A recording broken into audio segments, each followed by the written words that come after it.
ధ్యానం చేసుకుంటున్న వాళ్ళు, పరమేశ్వరుని దర్శించిన వాళ్ళు, అమ్మవారిని దర్శించిన వాళ్ళని, ఇంద్రుని దర్శించిన వాళ్ళని, సుబ్రహ్మణ్య స్వామిని దర్శించిన వాళ్ళని, నవగ్రహ దేవతలను దర్శించిన వాళ్ళని, ఏంటి ధ్యానంలో ఆ కూర్చున్న సమయంలో దర్శించిన వాళ్ళని నేను చూశాను.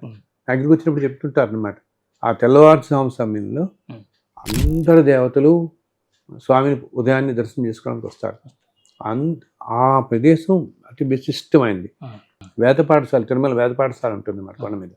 ఆ వేద పాఠశాలకు వెళ్ళే మార్గం కూడా చాలా పవిత్రమైంది, చాలా శక్తివంతమైంది. అక్కడ ఎవ్వరు ఉండరు.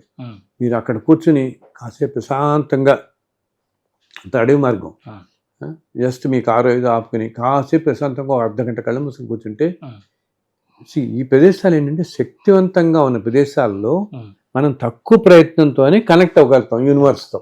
ఆ యూనివర్సల్ శక్తితో కనెక్ట్ అవ్వగలుగుతాం, భగవత్ శక్తితో కనెక్ట్ అవ్వగలుగుతాం, స్వామితో కనెక్ట్ అవ్వగలుగుతాం. అటువంటి ప్రదేశాల్లో కూర్చొని స్వామితో సంభాషించవచ్చు.